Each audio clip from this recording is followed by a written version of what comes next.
धन्यवाद परमेश्वर, महिमा के योग्य, तारीफ के योग्य, स्तुति के योग्य। Thank you Jesus, thank you Jesus, thank you Lord. धन्यवाद करते हैं परमेश्वर आज के इस खूबसूरत दिन के लिए जो आपने अपनी दया से आज का दिन दिया है। धन्यवाद परमेश्वर, स्तुति के योग्य, महिमा के योग्य। आप सभी को जय मसीह की। सर्दी बहुत है लगता है। जय मसीह। आप सभी को जय मसीह की। जय मसीह। जय मसीह की।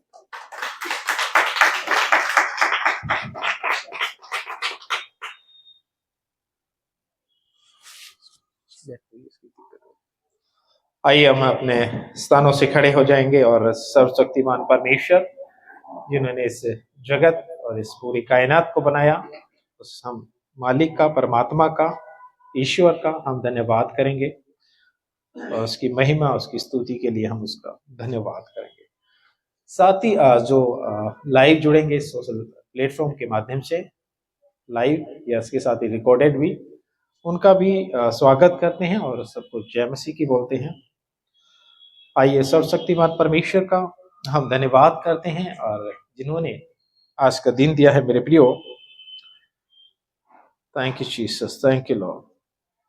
सर्वशक्तिमान परमेश्वर, राजाओं के राजा, प्रभु के प्रभु, अति दयालु और करुणा करने वाले परमेश्वर, विलंब से क्रोध करने वाले प्रभु, आपने अपनी दया से परमेश्वर, अपनी करुणा से, अपने प्रेम से परमेश्वर हमको बुलाया, हमें हमें हमारे बुराइयों से, हमें पापों से छुड़ाकर परमेश्वर एक नेक पवित्र जीवन दिया, एक राह दी कि परमेश्वर हम आपके संग चल सके।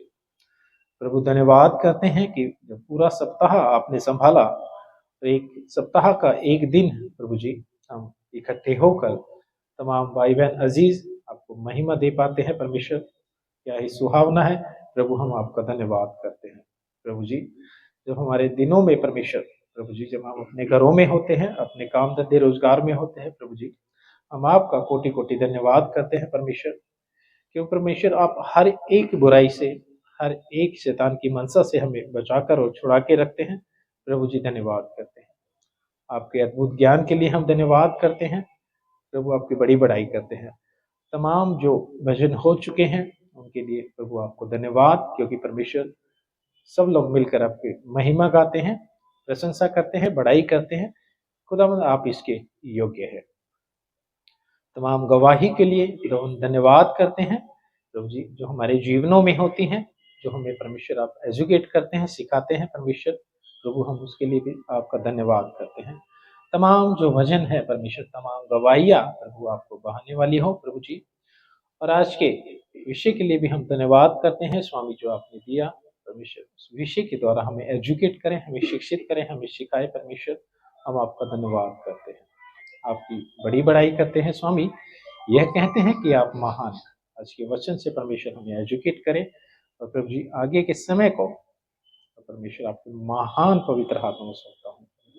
जितने लोग यहाँ पर सुन रहे हैं, यहाँ मौजूद है, और जितने लोग सोशल मीडिया के माध्यम से सुनेंगे, तो उन सबको ब्लेस करना परमेश्वर, और इस विषय से सबको परमेश्वर आप एजुकेट करना, तमाम कलीसियाओं को, चर्चेस को, तमाम विश्वासियों को, और जो नहीं जानते वो भी इन विषयों से जो एजुकेट कीजिए परमेश्वर, जो आप हमें देते हैं प्रभु। धन्यवाद हर एक बातों के लिए। आगे के समय को आपके महान पवित्र हाथों में सौंपता हूँ और इजाजत चाहता हूँ स्वामी, आज की इस वचन की सेवकाई के लिए सारा आदर महिमा आपको देते प्रार्थना प्रभु यीशु के नाम से पिता आपसे मांगते हैं, दया से सुने, कबूल करें पिता, आमीन।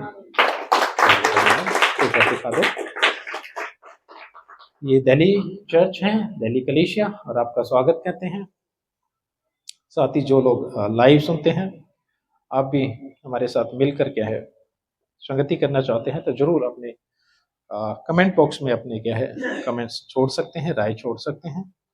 एवरी संडे हम लोग मिलकर क्या है परमेश्वर की महिमा, स्तुति और बड़ाई करते हैं, क्योंकि प्रभु जो है इसके योग्य है मेरे प्रियो। आइए अपने स्थानों से आप लोग बैठ जाएं। शुक्रिया और प्रभु का धन्यवाद। क्यों ना एक बार और ताली बजाकर परमेश्वर का धन्यवाद करेंगे, क्योंकि मैं इसलिए कह रहा हूं कि मेरे प्रियो वह महिमा के योग्य है, स्तुति के योग्य है। हर एक कार्य जो है परमेश्वर की ओर से बनता है और संवरता है, ठीक होता है, उन्हीं के द्वारा क्या है, इससे पूरी पृथ्वी का क्या है, संचालन भी होता है। Right, hallelujah, praise God. और इसके साथ ही जो हमें सोशल मीडिया के माध्यम से सुनेंगे या देखेंगे, उनसे भी गुजारिश करेंगे कि हमें इस पेज को क्या है, लाइक और फॉलो कर लीजिएगा, ताकि जो बातें परमेश्वर की ओर से या जो विषय या टॉपिक जो प्रभु की ओर से हमें मिलते हैं, उन्हें भी आप सीख कर क्या है, एजुकेट हो सकें, खुद से अपने चर्च को एजुकेट कर सकें, अपनी कलीसिया को एजुकेट कर सकें, और साथ ही जो नहीं जानते हैं उन बातों के बारे में भी क्या है, लोगों को भी बताने का कार्य क्या है, आप लोग कर सकते हैं। तो तमाम हमारे जो पिछले वीडियोस पे है, उन पे विजिट कर सकते हैं। जैसे मैं कहूँगा, लास्ट टू लास्ट संडे कि मसीह लाज नहीं नाज है। हालेलुया। उन मसीहों के लिए अवश्य पैगाम है, उन चर्चस, उन पासवानों, उन कलीसियाओं के लिए अवश्य ये पैगाम है कि जो अपनी बात को बताने से, अपनी आइडेंटिटी बताने से क्या है, शर्माते हैं, है ना। वो खुल के नहीं बता सकते 10 लोगों के बीच में कि हम मसीह है। सोचिए, जिसने जीवित परमेश्वर को जाना है, आज भी ऐसे मसीह है जो ये नहीं बता पा रहे हैं कि हम लोग मसीह है। यू हैव टू प्राउड, कि आपको गर्व होना चाहिए कि आप जीवित परमेश्वर को, जिन्होंने सृष्टि और कायनात को बनाया है, ऐसे परमेश्वर को आप जानते हैं, पहचानते हैं, मानते हैं। तो मेरे प्रियो, ऐसे टॉपिक के साथ लास्ट टू लास्ट संडे प्रचार किया गया, उस पर भी आप वीडियो को क्या है, सुन सकते हैं कि मसीह लाज नहीं है, वो छिपाने का कारण नहीं है, मसीह नाज है, वो बताने का कारण है। Hallelujah, praise God. इसके साथ ही मेरे प्रियो, लास्ट संडे जो हमारा टॉपिक था धर्म, जब इस टॉपिक को आज चर्चेस में पासवानों या कलीसिया से पूछेंगे, तो मुझे लगता है क्लियर जवाब उनके पास नहीं है कि क्या है। और इसके साथ ही जब इस टॉपिक को आपने जब लोगों से सीख कर जब लोगों से डिस्कशन करना चाहा, तो इसका जवाब उनके पास भी नहीं था। वो लोग जो धर्म की व्याख्या करते हैं और बात करते हैं, इसमें जब उनसे पूछा गया कि धर्म है क्या, तो उसका जवाब वो भी ना दे पाए, विश्वासी गैर विश्वासी। सो ऐसे टॉपिक के साथ आप लोग क्या है, विजिट कर सकते हैं, वीडियोस को वॉच कर सकते हैं, दूसरों को शेयर कर सकते हैं, अपने आप को एजुकेट कर सकते हैं। साथ ही मेरे प्रियो, जो आज का जो टॉपिक है, कितने लोग जानते हैं जो हमने पोस्ट किया, अपलोड किया? सो एक बार बता सकते हैं आज के टॉपिक को? कौम। जो आज का जो टॉपिक है मेरे प्रियो, कौम। कितने लोग जानते हैं कि कौम का मतलब क्या होता है? जाति। क्या जाति? बिरादरी। क्या होता है बिरादरी?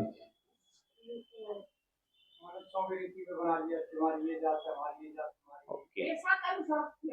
भाई ने कहा कि मनुष्य की ऋतु के अनुसार जो जातियां बना दी गई, वो जाति। सिस्टर ने कहा कि पेशा के अनुसार, पेशा मतलब काम धंधे के अनुसार जो बना दिया गया, वो जात बना दी गया। अच्छा, जात सही है या गलत है? हाँ जी, ओके। तो आप कह रहे हैं कि जो काम धंधे के नाम से बना दी गई जाति, और आपने कहा, आपका आंसर क्या था? आपने क्या आंसर दिया? मनुष्य की रीतियों के अनुसार। तो ये जवाब आपके हैं। साथ ही जो मुझे इस वक्त सुनने हैं या बाद में सुनेंगे, वो भी अपना कमेंट से इस वक्त छोड़ सकते हैं कि आप क्या समझते हैं इससे। हमने पूछा कि ये जाति ठीक है, तो आपने कहा नहीं नहीं, जाति ठीक नहीं है। आइए हम लोग आज जानेंगे कि कौम और इसका मीनिंग हुआ जाति। कौम क्या है, जाति क्या है ना। जाति और इसकी जो मीनिंग्स या जो इसकी डेफिनेशन निकल के आती है, कौम, जाति, बिरादरी, वंश, नस्ल, राष्ट्र, वर्ण, सल्तनत, ये इसके सब मीनिंग्स है। तो अब जानेंगे कि क्या कौम या जाति होना ठीक नहीं है, तो कहते हैं कि नहीं, ठीक नहीं है। तो ये कैसे पता चलेगा कि आप किस बिरादरी से है? ये कैसे पता चलेगा आप किस वंश से है? ये कैसे पता चलेगा आप किस नस्ल से है? ये कैसे पता चलेगा कि आप किस राष्ट्र से है, किस वंश से है, किस सल्तनत से है? राइट। जाति का जो मीनिंग है वो हो गया कास्ट। क्या होता है उसका मीनिंग? कास्ट। तो क्या कास्टिजेशन ठीक है या गलत है?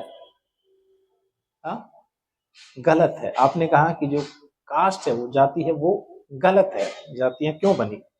जाति का मतलब क्या है? तो आपने कहा कि गलत है। स्पीशीज, क्लास, है ना? राइट। तो आप जानते हैं कि जो ये जातियां है, ये क्या होती है? एक समान मिलना। और ये कैसे पहचान हो पाएगी? जब आप एक राज्य से दूसरे राज्य में देखेंगे तो आप इसकी पहचान क्या होती है? भाषा से पहचान हो जाएगी। आप कैसे पहचान पाएंगे? हाँ। अच्छा, आप जो अपने आप को अपने पूर्वजों से कैसे कनेक्ट करते हैं?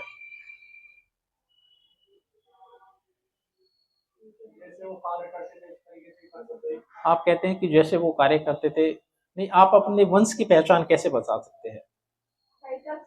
टाइटल से।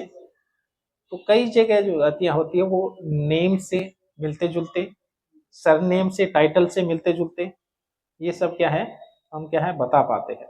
क्या कर पाते हैं? बता पाते हैं। क्योंकि आपको अपना एक इतिहास बताने के लिए या अपने पूर्वजों का इतिहास बताने के लिए उसको बताना तो पड़ेगा ना कि हम किस वंश से आते हैं। क्या बताना पड़ेगा? कि हम लोग किस वंश से आते हैं। अब आप हैं तो आप अपने फादर का, अपने दादाजी का या उससे अधिक आप जानते हैं, उनका क्या बता पाएंगे? तभी बता पाएंगे ना। अगर आपसे पूछेगे आप कौन है, तो क्या बोलेंगे आप? भाई आप अपनी आइडेंटिटी कैसे देंगे? अपने वंश से तो आइडेंटिटी देंगे ना, अपनी फादर से देंगे, है ना? तो आपकी जब वंश पूछे जाएंगे तो जाहिर सी बात है वो बताने के योग्य है। आप ये तो नहीं कहेंगे नहीं नहीं जाता, मैं नहीं बताता। तो कोई ये तो पूछेगा ना, भाई किसके बेटे हो? वो कहते मैं नहीं बताता। तो कहेगा मैं नहीं बताता तो मैं जानता ही नहीं फिर तेरे को, तो कौन है भाई? जब आप अपने फादर से, दादा से, वंशज से जब आप बताएंगे तभी तो पहचान होगी, तभी तो पता चलेगा ये किसका बेटा है, तभी पता चलता है। राइट। गांव में भी जब होते हैं तो यही बताया जाता है ना कि आप किसके बेटे हो। तो हम अपने बाप के, दादा का क्या है, नाम बताते हैं। इससे हमारे का क्या होता है, पहचान होती है ना? अब जातियों में क्या होता है कि वो एक समान बिरादरी से क्या करते हैं, वो विवाह करते हैं, अपने संबंध रखते हैं, है ना? अलग से नहीं करते ना, ताकि उनकी पहचान क्या है, बनी रहे। हाँ, थोड़ा सा जूम कर दो इसको। मतलब जाति समूह या समूहों का योग जिसका एक समान काम होना। तो हम कैसे पहचान करते हैं? एक काम धंधे से भी पहचान करते हैं, है ना? राइट। और ये जन्म से होती है, जिसके सदस्य समान मिलते जुलते हैं या उनके जो पैतृक काम धंधे हैं ना, पेरेंट्स के जो काम धंधे हैं उनसे क्या है, मिलते जुलते हैं। राइट। और वे अपने आप को अधिक निकट महसूस करते हैं। कैसे? भाषा बोली से, सरनेम से, ऐसे क्या है, अपने आप को निकट महसूस करते हैं। अब कैसे पहचान होगी? कि जैसे जस्ट लाइक सरनेम से पता चल जाता है। कैसे पता चल जाता है? अभी किसी का भी कोई सरनेम हो तो पता चल जाएगा फटाक से कि भाई ये क्या है, किस जाति से है। सरनेम से पता चल जाता ना कि भाई ये ऐसा होगा। अच्छा, कोई सेम सरनेम का मिल जाता था, अच्छा अच्छा आप भी ये है, मैं भी वो हूँ, बड़े खुश हो जाते हैं। फिर पूछेंगे आप कहाँ के रहने वाले हैं, कहाँ से बिलोंग करते हैं। ऐसे ये सब बात संवाद होता है ना, तब उसको पता चलता अच्छा। फिर संयोग वक्त वो एक ही जगह के हो, पिछले कई पीढ़ियों से वो अलग अलग रहते हो, तो वो कनेक्ट हो पाते हैं। अपने वंश को बताने से क्या है, वो लोग क्या कहेंगे जी, कनेक्ट हो पाएंगे। कैसे? उनके मिलते जुलते सरनेम हो सकते हैं, मिलते जुलते काम धंधा हो सकता है। अब मिलते जुलते काम धंधे से भी क्या है, पहचान हो जाती है। सपोज करो इन्हीं का काम जानवर चराने का था, तो कोई गाय भैंस चराता होगा, कोई भेड़ बकरी चराता होगा। तो जो गाय भैंस चराता था, तो गाय भैंस चराने वाला उससे बात करेगा, अच्छा आप कहाँ से हैं? अच्छा अच्छा हम यहाँ से हैं, उस गांव से। अच्छा अच्छा, तो वो जानने की कोशिश करेगा, फिर वो पहचान बन जाती है और वो पता चल जाता है कि किस वंश से या समाज से आप लोग आते हैं। इसके साथ ही और भी जानवरों का पशुपालन लोग करते हैं, भेड़ बकरियों का, है ना। तो जब दूसरा व्यक्ति ऐसे मिलेगा भेड़ बकरी पालने वाला, तो उससे पहचान हो जाएगी, अच्छा आप ये काम करते हैं, अच्छा हम भी ये करते हैं, हमारे पूर्वज भी ये करते थे। तो उससे वो कनेक्ट हो पाते हैं। कैसे कनेक्ट हो पाएंगे? उन काम धंधों से भी क्या है, कनेक्ट हो जाते हैं। या फिर पशु में क्या है, सुअर पालना है, वो भी एक पशुपालन है, तो उससे भी लोग क्या है, वो बिरादरी के लोग क्या है, कनेक्ट हो पाते हैं। अच्छा आप ये काम करते हैं, अच्छा हमारा भी ये काम था। फिर वो पूछते हैं आप कहाँ से हैं, ये है वो है, बातचीत करते करते वो इन चीजों में आगे बढ़ते हैं। अच्छा कुछ लोग क्या है, पशुओं में क्या है, जैसे गधे, वो भी पालना होता है, उसका भी एक काम धंधा होता है ना। अच्छा जब मैंने गधे का बोला तो आप ऐसे क्यों हंसने लगे? अच्छा इस मुहावरे को बड़ा इस्तेमाल किया जाता है, गधे जैसा हरकत है, गधे जैसी बुद्धि है। और जो मेरा तर्क है, मैं सोचता हूँ गधे जैसा शरीफ भी कोई नहीं। पता नहीं किसने मुहावरा लिया या क्या बोला कि भाई ऐसा क्यों, क्योंकि आप देखेंगे गधा बहुत शरीफ है। और मैं खुद से अपनी आंखों की देखी बात बता रहा हूँ, है ना। उस पे मिट्टी ढो दो, मिट्टी डाल दो, उसका एक बना होता है बैग टाइप का, तो सारा दिन मिट्टी ढोता रहेगा बेचारा, कोई नखरे नहीं करेगा। और उसको पॉइंट बता दो ना कि वहां पर पूरा दिन आज मिट्टी वहीं डालनी है, तो आप वहां पर मिट्टी भर दो उसमें, उसके बैग में, और वहीं जाके वो रुकेगा जाके। प्रैक्टिकली बता रहा हूँ। सही बात है। तो मुझे नहीं लगता कि वो बेवकूफ है, बल्कि शरीफ सा जानवर है बेचारा। ना किसी और जानवरों में जाके लड़ाई करता है, ना झगड़ा करता है, सारा दिन काम में लगा रहता है। ईंटें उसके ऊपर बैग में डाल दी जाती है, उसमें भी हम लोग गांव में रहते थे, तो मेरा चाचा का बेटा, उसका दोस्त था, उनके गधे चराने का काम था, या मतलब काम धंधा था जो भी था। वो तो खूब उसके साथ घूमता था और गधे पे बैठ के घूमता था वो। मेरी दादी कहती थी इसको गधा ही मिला है, अरे आ जा तू। सो जब पैतृक कार्य से भी क्या है, हम पहचान पाते हैं, जब लोगों से देख मिलते हैं जुलते हैं, कि पूर्वजों के क्या है काम धंधे क्या थे, मिलते जुलते काम धंधे, तो उससे भी हम जाति की पहचान कर लेते हैं, है ना। हाँ, अब जैसे बिरादरी और जाति की इस बात को हम लोग सीख रहे हैं, इसका मतलब होता है भाईचारा, बंधुत्व, है ना। जातीय जातीय समाज, एक ही जाति के, एक ही समूह के लोगों को कहते हैं जाति। क्या कहते हैं? एक ही समूह के लोगों को क्या कहते हैं? जाति। और जाति कैसे पहचानी जाती है? पैतृक काम धंधों से भी, पूर्वजों के क्या काम धंधों से, नेम से नेम मिलते जुलते पाएंगे जी, सरनेम मिलते जुलते पाएंगे, भाषा भी मिलती जुलती पा सकती है। नहीं तो अलग अलग स्टेट में रहेंगे तो भाषा चेंज करनी वो एक अलग बात है, क्योंकि जहां रहता आदमी वो चेंज भी कर लेता। बट कुछ रीजन है जिससे क्या है, पहचान हो पाती है। राइट। और जाति का मतलब होता है वंश भी होता है, आप किस वंश से है, तो ये पहचान करना बहुत जरूरी है। भाई किसी को पूछोगे, है ना, कई जगह ऐसी होती है कि वहां पर लोग क्या है, अपने नाम लिखवा के आते हैं, हमारा नाम ये है, कल को हम आएंगे तो हम दूसरे का नाम, दादा को सब बता देंगे, भाई तुम इस गांव से हो, अच्छा ये तुम्हारे दादा थे, ये तुम्हारे परदादा थे, ये तुम्हारे दादा के भी दादा थे। क्या थे? इससे वंश पता चलता है कि आप किस वंश से है, वंशावली पता चलती है। और मुझे लगता है वंशावली का पता होना जरूरी है, होना बहुत जरूरी है, तभी तो आप बता पाएंगे ना आप है क्या। अभी वंशावली नहीं पता, अभी जाके तेरे को पता है किस वंश से आता हूँ, राजा थे हमारे पूर्वज, कहता बता वंशावली, पता ही नहीं। अगर पता होगा तो बता देगा, तुझे पता मैं किस वंश से आता हूँ। लोगों ने, हमारे पूर्वजों ने क्या किया, देश के लिए, राष्ट्र के लिए बहुत बेमिसाल काम किए हैं, है ना। चाहे वो बेमिसाल कामों में सामाजिक कार्य आते हैं, भाईचारे के काम आते हैं, बंधुत्व के कार्य आते हैं, देश की भलाई के लिए कार्य आते हैं, राष्ट्र की भलाई के लिए कार्य आते हैं, और देश की रक्षा और सुरक्षा में रहने वाले भी कार्य आते हैं।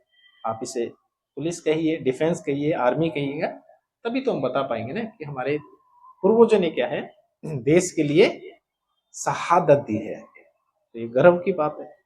तो लोग इस कारण से क्या है, बता पाते हैं, राइट। हाँ, तो वंश से जरूर हम बता पाएंगे कि हम मूल क्या है, हम एक मूल क्या है, और हम संतान है, और ये परिवार को भी बताता है। आपको समझ में आ रहा है, कनेक्ट हो रहे, क्लियर हो रहा है चीजें? ओके। इससे पता चलता है किस परिजन, किस कुटुंब, किस घराने से और किस गृहस्थी से आप आते हैं। किसी एक ही परिवार के आप पहचाने जाते हैं, समझ में आता है ना। और इसे एक ही वंश में जन्म लेने वाले को भी क्या कहते हैं, जातीय पहचान होती है। इसको नस्ल भी कहते हैं, ब्रीड भी कहते हैं, है ना, खानदान भी कहते हैं, है ना। कहते किस खानदान से है, अभी कहते हैं ना किस खानदान से है, तो खानदान बताना पड़ता है ना।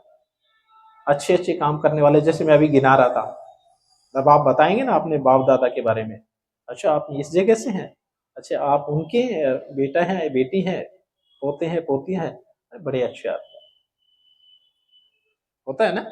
जब हम भले काम हम लोग करके जाते हैं तो उसका आशीष और ब्लेसिंग क्या है, हमारे आने वाली जनरेशन को और बच्चों को भी उसका फल मिलता है। एक व्यक्ति पेड़ लगाता है और पेड़ लगा के अपने जीवन काल को पूरा कर जाता है, लेकिन वो पेड़ ग्रो होता है, पेड़ क्या देता है जी, फल देता है, छाया देता है। तब कहता है ना ये पेड़ किसने लगाया था, हाँ जी वो थे, वो तो नहीं है, अब इस दुनिया से रुखसत हो चुके हैं, लेकिन ये पेड़ उन्हीं का लगाया गया है। इस पेड़ से हम छाया पा रहे हैं, इस पेड़ से हम लोग क्या है, मीठे फल पा रहे हैं। तो ऐसे ही मनुष्य का जो कार्य, किया हुआ कार्य है ना, जैसे पेड़ से उदाहरण दे रहे हैं, उसका जो अच्छा कार्य क्या है, वो जरूर समाज में इंप्रूवमेंट्स लेके आता है, अच्छाई को लेके आता है ना, प्रेरणा को लेके आता है, इंस्पायर होते हैं, है ना। आइडियल्स बनना बहुत जरूरी है। मैंने कहा देश समाज के लिए, राष्ट्र के लिए आइडियल्स बनना बहुत ही जरूरी है ना। जैसे अभी एक भजन भी गा रहे थे बड़ा खूबसूरत, कि उद्धार का संदेश अभी हमारे कांधों पर है। तो ये जो मौका है, और फिर अगली लाइन क्या थी, ये अवसर फिर ना मिलेंगे, उद्धार के सुसमाचार प्रचार के ये अवसर फिर नहीं मिलेंगे। तो वचन भी बताता है अवसर को क्या समझना है जी, बहुमूल्य समझना है। और ये जो इजी रास्ते हैं जो हमको मिले हैं, आप सोचिएगा कि परमेश्वर के वचन को बढ़ाने और फैलाने के लिए किस तरह से, अभी जैसे सिस्टर बता रहे थे कितना स्ट्रगल उन्होंने, पहली सदी के कलीसिया ने क्या किया, अपने इस पृथ्वी को परदेसी होके जाना, परदेसी होके, हाँ भाई बता रहे थे, उन्होंने जाना। तो ऐसा जीवन क्या है, आइडियल्स, आदर्श का जीवन क्या है, हमें जीना है, जैसे आने वाली जनरेशन इस चीज को क्या है, सीख पाए, राइट। क्योंकि हमारे कार्य ऐसे हों जो प्रभु को भाते हों, हमारे कार्य ऐसे हों जो समाज के लिए भी हित में हो, है ना, बढ़िया जिसको काम कहते हैं वो होना चाहिए। वंश से पहचान होती है परिजन की, कुटुंब की, घराने की, है ना। और राष्ट्र की पहचान होती है, हम किस से आते हैं। और एक एग्जाम्पल मैं जरूर यहाँ से एक बात करूंगा, और ये प्रैक्टिकली है। हम लोग जब पहले परिवार में रहते थे मिलकर, तो गांव में, तो हमारे मेरे पिताजी और मेरे चाचा जी, यानी कि दो भाई, तो हमें लगता था कि ये हमारा यही परिवार है, इतना ही परिवार होता है। क्या लगता था जी? इतना ही परिवार है। लेकिन जब जिज्ञासु आप होते हैं, और इसके साथ ही जो आपके जो पेरेंट्स हैं, माता पिता या दादा दादी, इसके लिए भी वो सिखाने का कार्य अवश्य करें।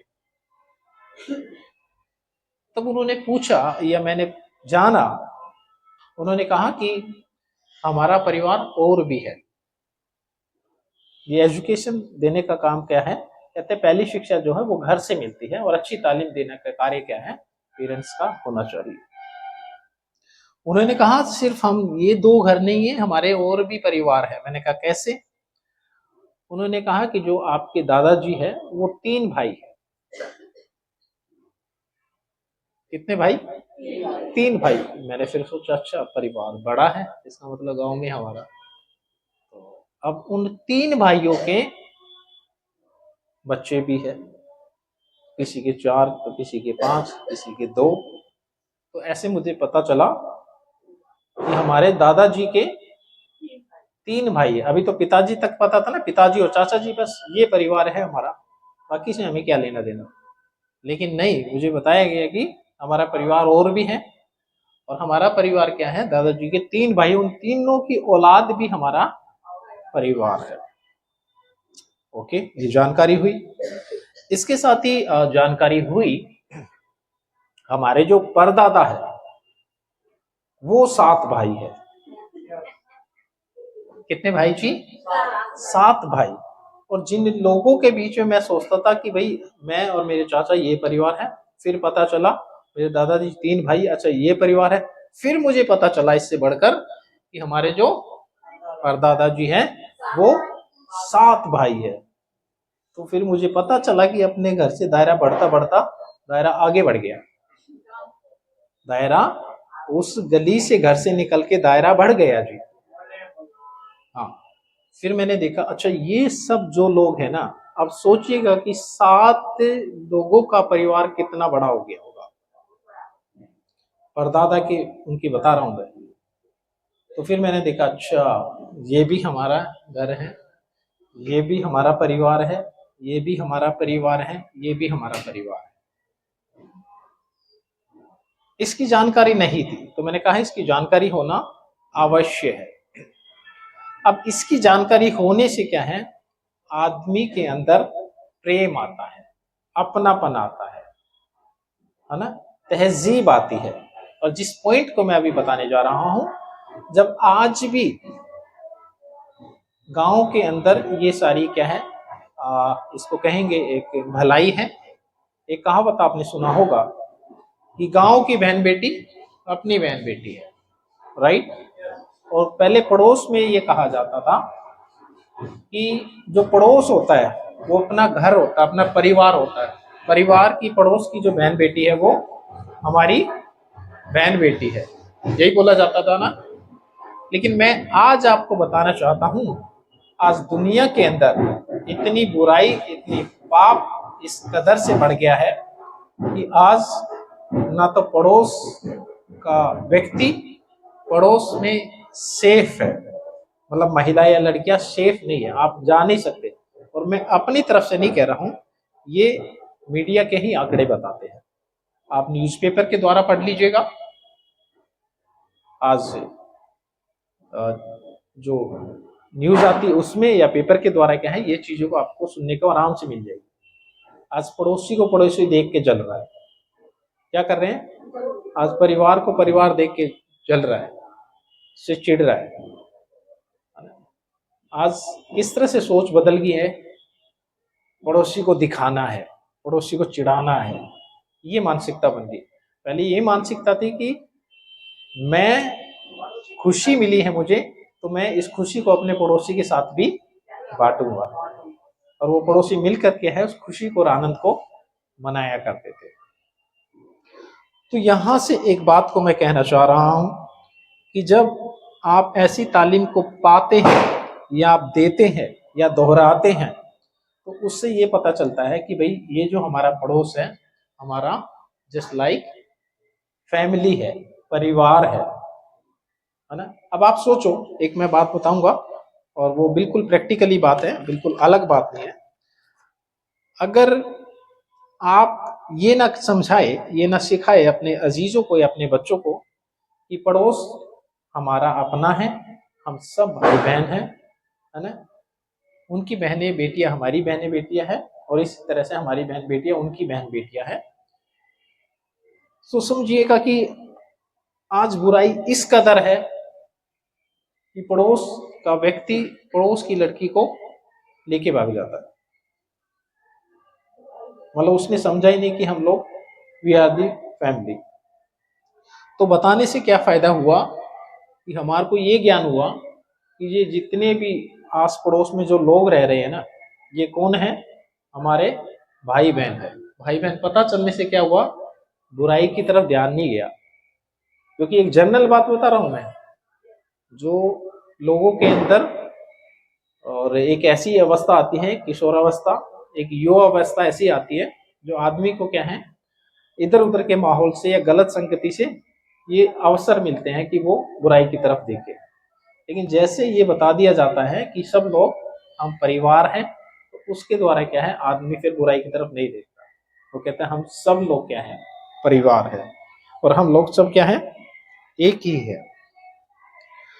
अब इससे मैं एक बात को कहना चाहता हूं, जब मैंने एक एग्जाम्पल दिया कि कैसे मुझे पता चला कि पूरा मोहल्ला ही हमारा ही है,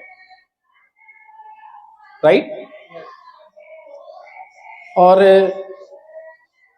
ऐसे क्यों नहीं लगता है कि हमारे को कि पूरा शहर ही हमारा परिवार है?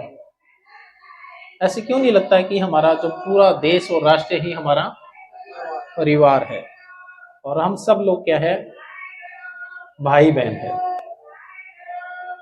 राइट। तो ये समझना आज क्या है, बहुत जरूरी है, मैं समझता हूँ। अभी जब भी कौम की बात आई तो आप लोगों का कईयों का सवाल था और साथ ही जो मैंने जब पोस्ट को शेयर किया तो कहते हैं कि कईयों ने अपनी अपनी समझ के द्वारा कहा कौम कोई नहीं होती है, जाति कोई नहीं होती है, सिर्फ प्रेम सच्चाई ये होना चाहिए। और उन्होंने अपने अपने अनुसार, अपनी बुद्धि के अनुसार जवाब दिया। मैं अप्रिशिएट करता हूँ, इसको गलत नहीं कह रहा हूँ मैं। लेकिन कौम का और जाति का जो मीनिंग है, मुझे लगता है ऐसे समझना बहुत जरूरी है, जिससे हमारा वंश पता चलता है, जिससे हमारा खानदान पता चलता है, राइट। ये है कौम, ये है जाति। अब जाति कभी भी छोटी बड़ी नहीं होती। अभी हमने सीखा कि हम अपने वंश को कैसे पहचान पाते हैं, अपने पैतृक काम धंधों से। अच्छा, हमारे पूर्वज ये करते थे, अच्छा अब हम ऐसे कनेक्ट होते हैं। जाति कभी भी छोटी बड़ी नहीं होती। अगर कोई ये कहे हम ऊंची जाति हैं, नहीं जी। कोई ये कहे कि हम नीची जाति हैं, नहीं जी। कभी भी काम के आधार पर या जाति के आधार पर किसी को भी नीचा नहीं दिखाया जा सकता है। ये मानवता है और ये लोभी है और एक बुद्धि भी कहती है, समझ भी कहती है। एज ए ह्यूमन आप इंसान हैं, आप किसी को बड़ा छोटा नहीं कर सकते। अगर कोई बांटने का काम करता है और छांटने का काम करता है जाति के आधार पर, मैं समझता हूँ बहुत गलत है। जाति मीन्स कि आप किस बिरादरी से आते हैं, किस वंश से आते हैं, ये है जाति का मीनिंग, ये है कौम का मीनिंग। और इसमें बड़ा छोटा मैंने कहा नहीं होता। इसमें क्या है, बड़ा छोटा नहीं होता है ना। अच्छा, एक बात जो हम लोग सीखते हैं, ऐसा पॉसिबिलिटी क्यों नहीं लगती है कि आज हम लोग यहाँ पे हमने सीखा कि जाति मतलब अपना वंश को पता करना कि हम किस वंशावली से आते हैं। ऐसी क्या पॉसिबिलिटी आपको लगती है कि भारत के अंदर अलग से मनुष्य बने या फिर बाकी जो कंट्री है जिसे हम ताज़ा हालिया तो जानते हैं कि पाकिस्तान में लोग अलग से बने क्योंकि एक ही था। अगर इससे भी पहले अगर देखेंगे तो कितनी कंट्री एक साथ ही होगी, अलग हो गई, पृथ्वी एक थी, हमने बांट दिया किसने, लोगों ने। ये एशियंस है, माने ये यूरोप का एरिया या अमेरिका का एरिया, ये सारे ऐसे करके हमने क्या कर दिया, इसको बांट दिया। मैं समझता हूँ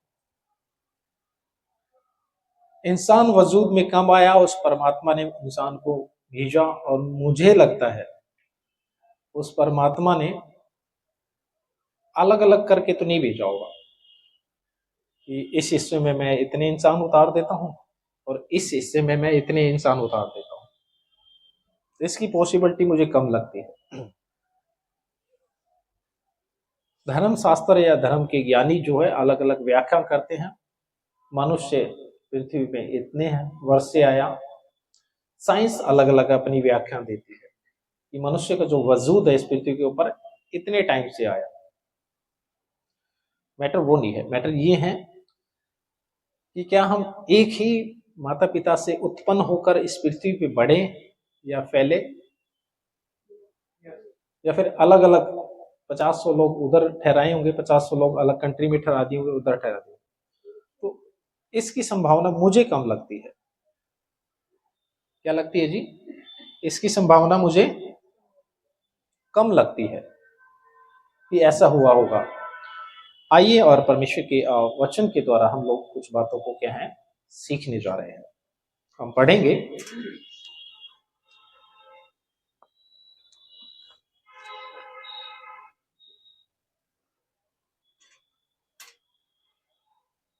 परमेश्वर के कलाम से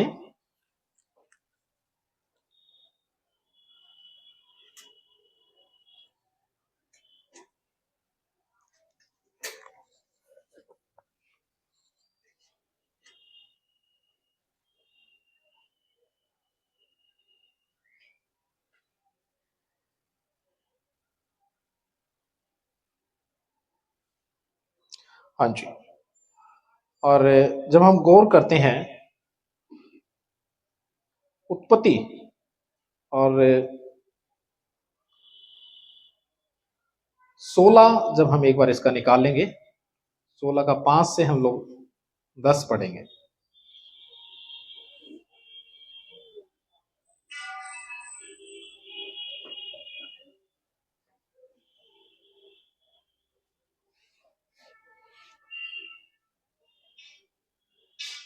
या एक काम करते हैं, सबसे पहले उत्पत्ति अध्याय 1 से हम लोग गौर करेंगे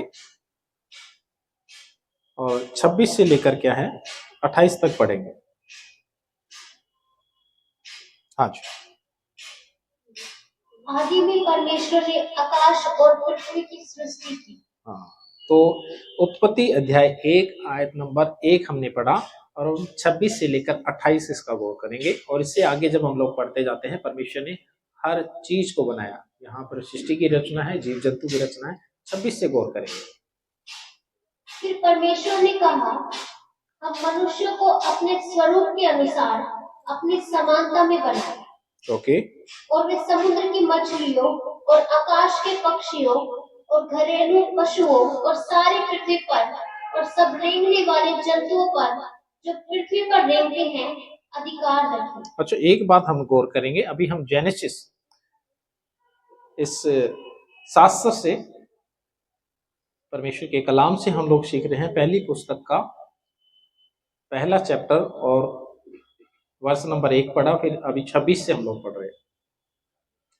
26 में क्या कहते हैं परमेश्वर? फिर परमेश्वर ने कहा, हम मनुष्य को अपने स्वरूप अपनी समानता में बनाए। अच्छा, यहाँ पर मनुष्य को लिखा है या मनुष्य को लिखा है? मनुष्य को लिखा है। गौर से पढ़िएगा, मनुष्य को बनाया। किसको लिखा है? मनुष्य को लिखा है, मनुष्यों को नहीं लिखा। तो यहाँ से पॉसिबिलिटी लग सकती थी कि परमेश्वर ने हो सकता है अलग अलग जगह पर बहुत से लोगों को एक साथ उतारा होगा या बनाया होगा। ऐसी पॉसिबिलिटी वहां से होती, बट यहाँ से नहीं है। और लॉजिकली भी मेरा जो मानना है, आप कोई भी है जो आप सुनेंगे तो तर्क यही है कि ऐसे ही हुआ होगा। जैसे मैंने अपना एग्जांपल दिया कि कैसे हमें पता चलता है कि जो मोहल्ला या कस्बा है वो हम एक ही वंश से है, एक ही परिवार से है। तो मुझे लगता है कि जब वर्षों काफी वर्ष बीते होंगे तो जनसंख्या या पॉपुलेशन ऐसे ही बढ़ी होगी या फिर ऐसे ही फैली होगी, मेरा ये मानना है। यहां लिखा कि मनुष्य को, है ना, एक वचन लिखा, अपने स्वरूप अपनी समानता में बनाए। जी आगे बढ़ेंगे। तब परमेश्वर ने मनुष्य को अपने स्वरूप के अनुसार उत्पन्न किया। हाँ, अपने ही स्वरूप के अनुसार परमेश्वर ने उसको उत्पन्न किया। जी। नर और नारी करके उसने मनुष्यों की सृष्टि की। जी। और परमेश्वर ने उनको आशीष दी और उनसे कहा, फूलो फलो और पृथ्वी में भर जाओ और उसको अपने वश में कर लो और समुद्र की मछलियों और आकाश के पक्षियों और पृथ्वी पर रेंगने वाले सब जंतुओं पर अधिकार रखो। हालेलुया। तो यहां से भी एक पॉसिबिलिटी लगती है, परमेश्वर के वचन से लिखा हुआ है, और परमेश्वर ने उनको आशीष दी।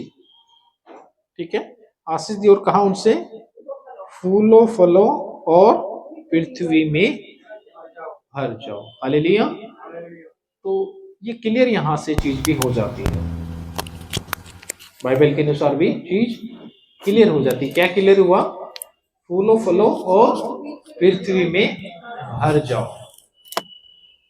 है ना। और बाइबल मेरे अजीजों, जब इसका हम लोग अध्याय 2 का, उत्पत्ति अध्याय 2 का आयत नंबर क्या है, 7 जब हम पढ़ते हैं तो लिखा है इस प्रकार, तब यहोवा परमेश्वर ने आदम को भूमि की मिट्टी से रचा। मनुष्य को कैसे बनाया? भूमि की मिट्टी से रचा और उसके नथनों में जीवन का श्वास फूंक दिया और आदम जीवित प्राणी बन गया। क्या हो गया जी? जीवित प्राणी बन गया।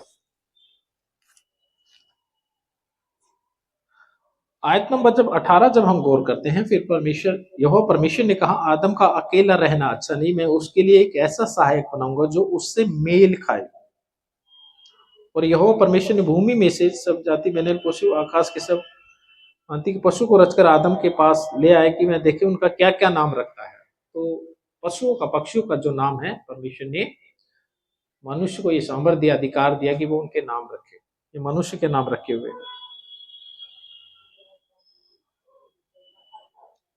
राइट। जब हम इसका 21 आयत नंबर गौर करते तो यहोवा परमेश्वर ने आदम को भारी नींद में डाल दिया और जब वह सो गया तब उसको उसकी एक पसली निकालकर उसकी जगह मांस भर दिया और यहोवा परमेश्वर ने उसकी पसली को जो उससे आदम में से निकली थी स्त्री बना दिया और उसको आदम के पास ले आया। तब आदम ने कहा, अब यह मेरी हड्डियों में की हड्डी और मेरे मांस का मांस है, इसका नाम नारी होगा क्योंकि यह नर में से निकाली गई है। किसमें से निकाली गई है जी? नर में से निकाली गई है। आइए और हम थोड़ा सा और गौर करेंगे तो यहाँ पर बाइबल भी क्लियर करती है कि एक पुरुष और एक स्त्री को परमेश्वर ने बनाया और उन्हीं के द्वारा आशीष दी कि फलो फलो और पृथ्वी में भर जाओ। तो हम एक ही आदि माता और आदि पिता की संतान है। ऐसे पृथ्वी में बड़ी है या लोग बड़े हैं। आइए जब हम थोड़ा सा और गौर करते हैं, उत्पत्ति इसका 16 निकालेंगे अध्याय और 5 से 10 पढ़ेंगे।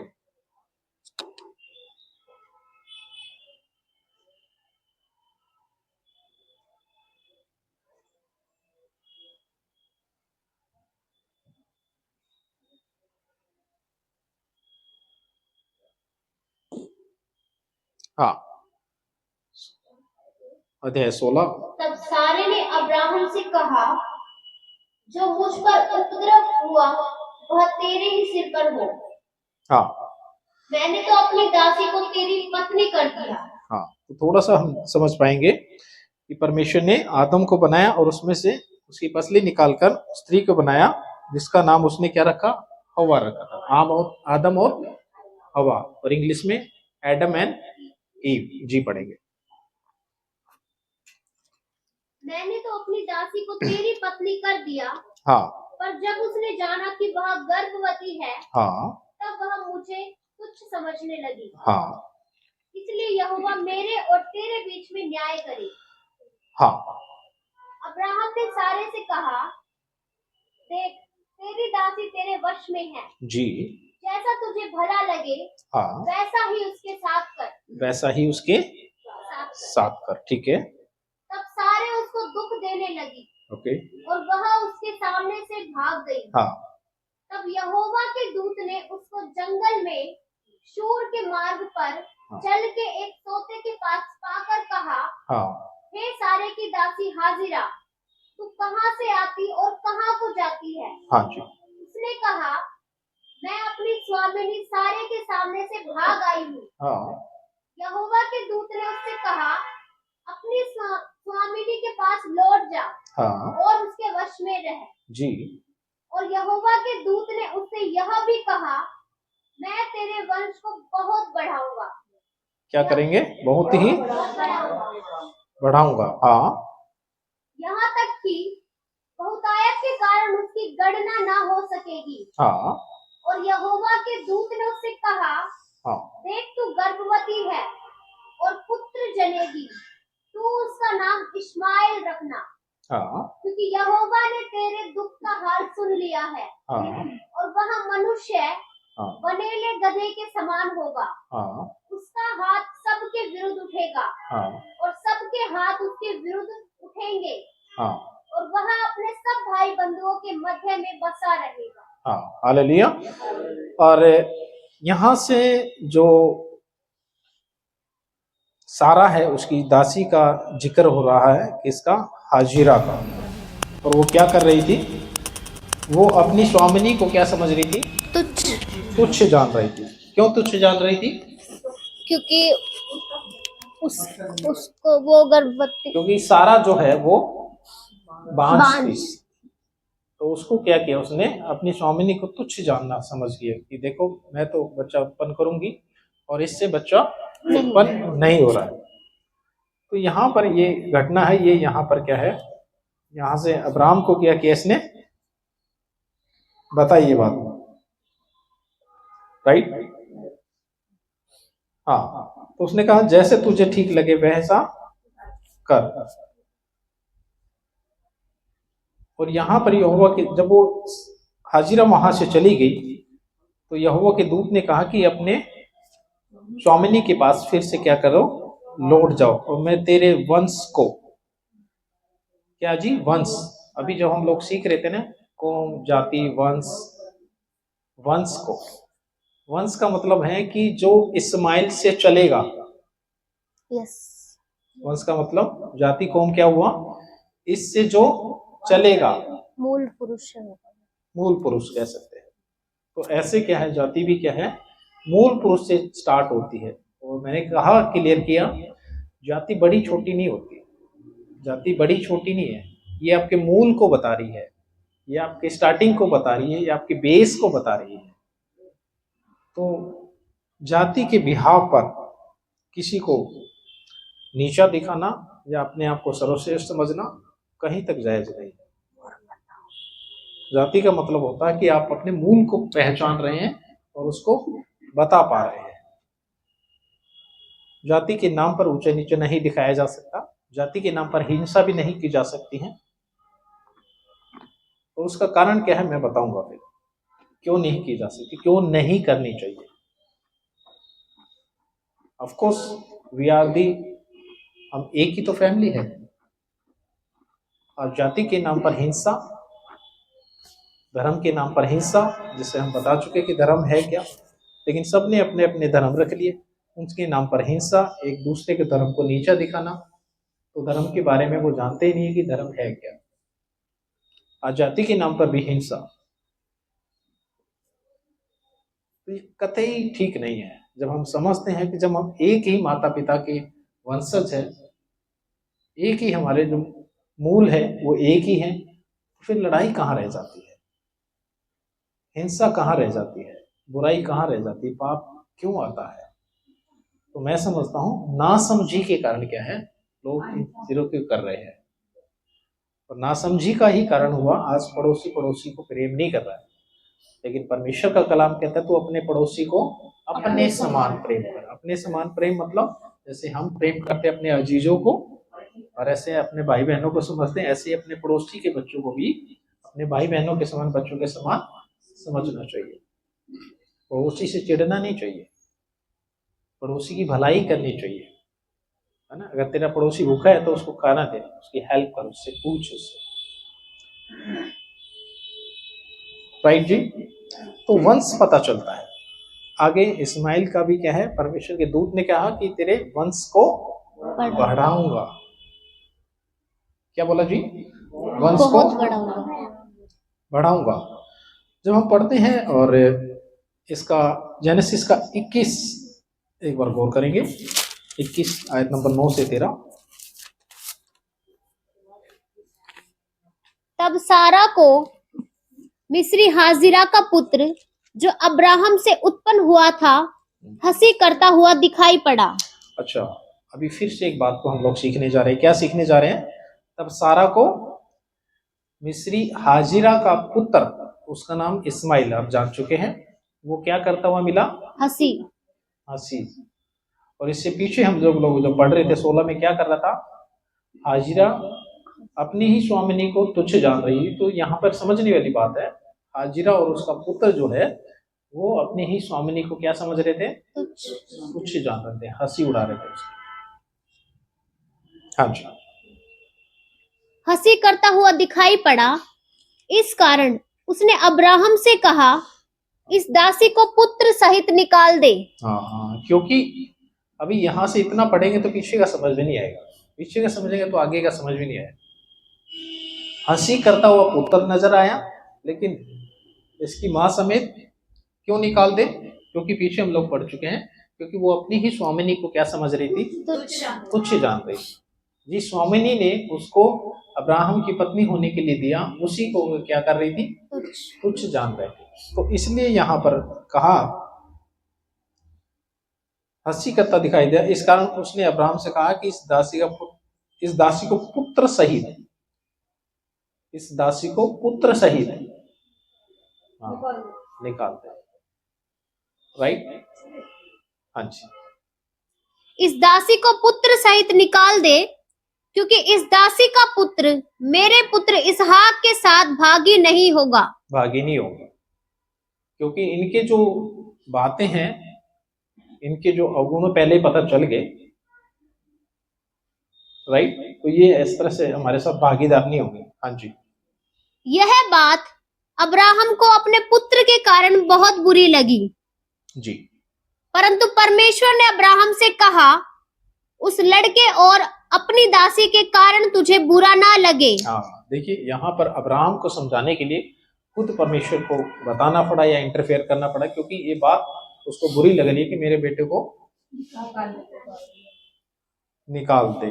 कहाँ तो बेटे के लिए इतना वो कर रही थी, उसने खुद ही सारा ने अपनी दासी को दिया हाजिरा को कि उससे बच्चा उत्पन्न हो और हमारा वंश बढ़े। अब वो कह रही कि इसको निकाल दो, लेकिन परमेश्वर ने यहाँ उसको समझाया एक बार अब्राहम को। जी।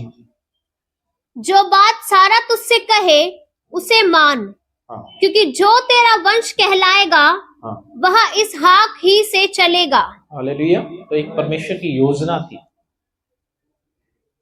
कि जो तेरा वंश कहलाएगा वो तेरा निज पुत्र होगा। पीछे परमेश्वर इसके साथ कमेंट कर चुके हैं। ये कहता है कि मेरा तो कोई औलाद ही नहीं, वंश कैसे चलेगा? जो मेरे घर में जो एक दास है, क्या वही इसका मालिक होगा, इस घराने का, इस सल्तनत का? कहते नहीं, तेरा निज पुत्र, तेरा खुद का,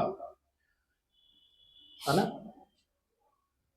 और खुद से जो पुत्र हुआ वो, जी हाँ, दासी के पुत्र से भी मैं एक जाति उत्पन्न करूंगा। हाँ, देखो वहां पे वंश पता चलता है, यहाँ पर क्या पता चलता है? जाति। तो वंश और जाति बुरी नहीं है, इसको हम समझ क्या रहे हैं, इसे हम समझाया क्या जा रहा है? कितने लोगों की समझ में आ गया? अच्छा, एक की समझ में आया, बाकी की समझ में नहीं आया।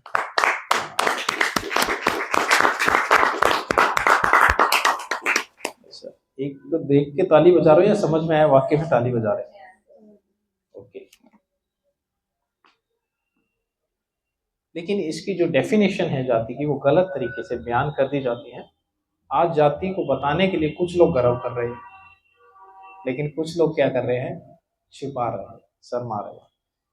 क्योंकि समाज एक ऐसे राष्ट्र की निर्माण ना करे जहां पर किसी को नीच तरीके से देखा जाए, गैर बराबरी की जाए। क्योंकि राष्ट्र और समाज तभी बनता है जब हम बराबरी की बात करें। Hallelujah, hallelujah. जी हाँ। दासी के पुत्र से भी मैं एक जाति उत्पन्न करूंगा, हाँ, इसलिए कि वह तेरा वंश है। तेरा वंश है, राइट। हाँ, इसलिए अब्राहम ने सवेरे तड़के उठकर रोटी और पानी से भरी चमड़े की थैली भी हाजिरा को दी और उसके कंधे पर रखी और उसके लड़के को भी उसे देकर उसको विदा किया। ओके, यहाँ तक हमने चाहिए था कि दासी के पुत्र से भी मैं एक क्या है जाति उत्पन्न करूंगा, और यहाँ पे वंश बढ़ेगा, उसकी जाति उत्पन्न होगी। तो इसहाक जो है ये कह पाएगा ना कि वो किसका पुत्र है, अब्राहम का। इसी तरह इस्माइल भी क्या कह पाएगा, वो किसका पुत्र है, अब्राहम का। अगर वो ना कहे, अगर उससे कोई पूछे भी तेरा पिता कौन है, तो किस वंश से आता है, तो कहते बताए ना, तो कैसे पता चलेगा। तो जाति से और वंश से मूल का पता चलता है। क्या पता चलता है, मूल कहाँ से स्टार्टिंग हुई है। तो जाति को बताने में कभी शर्माने वाली बात नहीं है, क्योंकि आप मूल को बता रहे हैं। शर्म वहां करें जब शर्म के काम किए गए हैं, शर्म वहां की जाए जहां पे शर्म के काम किए गए हैं। जाति को बताने में क्या शर्म है, ये तो सोचने वाले की मानसिकता के ऊपर निर्भर करता है कि वो क्या समझता है। इस तरह कोई जाति छोटी बड़ी नहीं, सब बराबर है, क्योंकि परमेश्वर ने मनुष्य को बनाया। और हम समझ पा रहे हैं परमेश्वर के पवित्र शास्त्र से कि एक आदि माता, एक पिता हुए, उन्हीं के द्वारा है फले फूले और पृथ्वी में बड़े हैं, और हम एक ही के औलाद हैं। ये क्लियर है, बाइबल भी गवाही देती है, और ये बिल्कुल लॉजिकली बात लगती है। क्या लगता है जी, लॉजिकली बात लगती है ना। आप जिस जगह पे रहते हैं, तो जैसे मैंने गांव का एग्जांपल दिया, तो वहां पर पता चलता है हम इस वंश से हैं, फिर दूसरे का पता चला वो इस वंश से है। लेकिन इसके पीछे जाएंगे कनेक्शन कैसे होता है ना। जैसे मैंने उदाहरण दिया, एक चेन दी, एक ट्री दिया कि कैसे शाखाएं बनी है। तो सोचो कि इसके पीछे हमें हमारे को वंश का पता चला, 3 पीढ़ी, 4 पीढ़ी, 5 पीढ़ी का। लेकिन अगर इससे पीछे चले जाए तो आदम पे पहुंच जाएंगे, आदम तक पहुंच जाएंगे, और आदम तक पहुंच जाएंगे तो हव्वा तक पहुंच जाएंगे। फिर पता चल जाएगा कि एक ही पेड़ की शाखाएं हैं जो बड़ी है, और ऐसे करके क्या है, फैली है। तब पता चल जाएगा। इंटरेस्टिंग बात यह है कि किसने क्या काम किया, वो उसका काम हो गया। किसने क्या काम शुरू किया, वो उसका काम हो गया, है ना। तो सपोज करें अगर भाई 2 रहे होंगे, 3 रहे होंगे, 4 रहे होंगे, तो जाहिर सी बात है अलग अलग काम किया होगा सबने, तो उसके हिसाब से वो उनकी पहचान बनती चली गई ऐसे करके। लेकिन भाई एक ही है, खून एक ही है। अगर फर्क होता जातियों के लोगों में, वर्णों के लोगों में अगर फर्क होता, तो क्लियर पता चल जाता कि खून का रंग अलग अलग होता। ये बहुत क्लियर है। अगर हम सब लोग, सभी जो हमने जाति का मतलब हम अपने मूल से है ना, अपने वंश से हम अपनी आइडेंटिटी को बताते हैं। तो अगर अलग अलग होते, एक ही आदि माता पिता के हम वंशज ना होते, तो सबका ब्लड अलग होना चाहिए था, राइट। ऐसा नहीं है, लेकिन इससे क्लियर होता है कि हम लोग एक ही माता पिता के वंशज है जी। और जब हम थोड़ा सा और गौर करते हैं, और चैप्टर इसका 25 एक बार गौर करेंगे।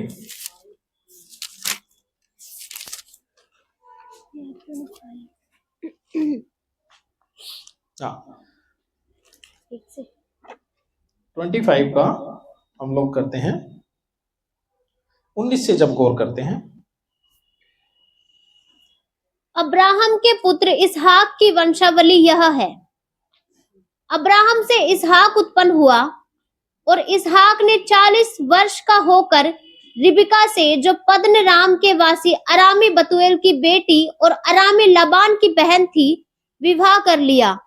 इसहाक की पत्नी बांझ थी, इसलिए उसने उसके निमित्त यहोवा से विनती की और यहोवा ने उसकी विनती सुनी। इस प्रकार उसकी पत्नी रिबका गर्भवती हुई।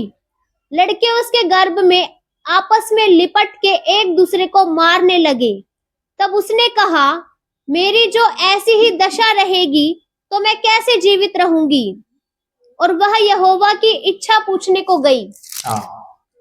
यहाँ पर इसहाक के पुत्रों की उत्पत्ति का वर्णन है, लेकिन इससे थोड़ा ऊपर जब आप देख रहे हैं ना, आयत नंबर 12 में, वहां पे लिखा अब्राहम का पुत्र इस्माइल, जो सारा की मिस्री दासी हाजिरा से उत्पन्न हुआ था, उसकी यह वंशावली है। उसकी क्या है? उसकी भी वंशावली है ना। और उसकी वंशावली जब हम थोड़ा सा गौर करते हैं,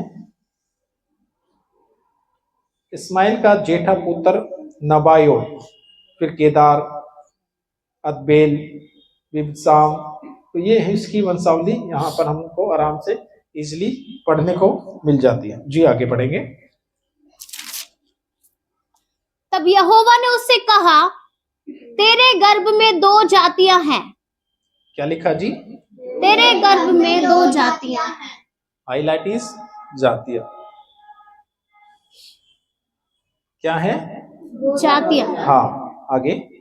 और तेरे कोख से निकलते ही 2 राज्य के लोग अलग अलग होंगे।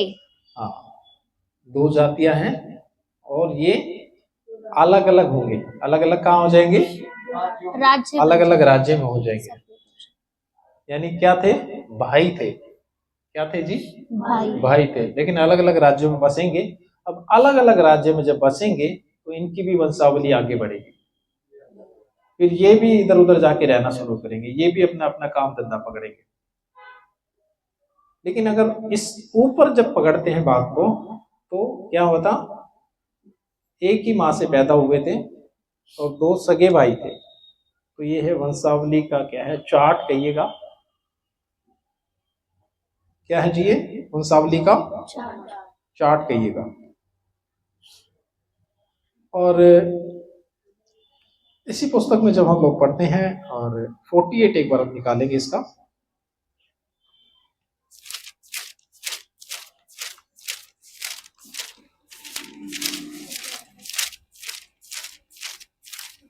सत्रह से इसका भी 17 से लेके 20 पढ़ेंगे। जब यूसुफ ने देखा कि मेरे पिता ने अपना दाहिना हाथ अप्रेम के सिर पर रखा है, तब यह बात उसको बुरी लगी। इसलिए उसने अपने पिता का हाथ इस विचार से पकड़ लिया कि अप्रेम के सिर पर से उठाकर मनश्शे के सिर पर रख दे। हाँ। और यूसुफ ने अपने पिता से कहा, हे पिता, ऐसा नहीं, क्योंकि जेठा यही है। अपना जेठा अप्रेम। हाँ, हाँ जी। अपना दाहिना हाथ इसके सिर पर रख जी। उसके पिता ने कहा, हाँ, नहीं। हाँ, सुन हे मेरे पुत्र, मैं इस बात को भली भांति जानता हूँ, हाँ, यद्यपि इससे भी मनुष्यों की एक मंडली उत्पन्न होगी। हाँ, इससे भी एक मनुष्यों की एक मंडली उत्पन्न होगी। मंडली मतलब जाति, समूह, इससे भी एक उत्पन्न होगा। हाँ। और वह भी महान हो जाएगा। वो भी महान हो जाएगा। तो भी इसका छोटा भाई इससे अधिक महान हो जाएगा। हाँ। और उसके वंश से बहुत सी जातियां निकलेंगी। वंश से क्या निकलेगी? जातियां निकलेगी। Hallelujah. Yes. Praise God. So, और मैं समझता हूँ मेरे प्रियो, हम लोग कनेक्ट हो पाए Yes. और समझ भी पाए कौम या फिर जाति उसका मीनिंग क्या है ना। जब ये बताया जाता है तो कई लोग बताने को अलग से समझ लेते हैं, या इसका अलग अलग वो मीनिंग को क्या है बताया करते हैं। तो कौम या जाति का मतलब होता है हमारी जो शुरुआत है वो कहाँ से है, हम इसको क्या है बता पाते हैं। आई होप मेरे प्रियो और इस सब्जेक्ट से या विषय से आप कनेक्ट हुए होंगे, और कनेक्ट हुए हैं तो मुझे लगता है कि आप इससे एजुकेट हुए हैं, और एजुकेट होने के साथ साथ क्या है आप दूसरों को भी क्या है एजुकेट कर सकते हैं, वीडियो के माध्यम से शेयर कर सकते हैं, या फिजिकली भी जब आप लोगों से मिलते हैं तो उनसे क्या है बात कर सकते हैं। सो जरूर और कनेक्ट रहें ऐसे ही अद्भुत विषयों के साथ जो समझने और सीखने के लायक है। तो अवश्य दूसरों को भी क्या है शेयर करें। Thank you.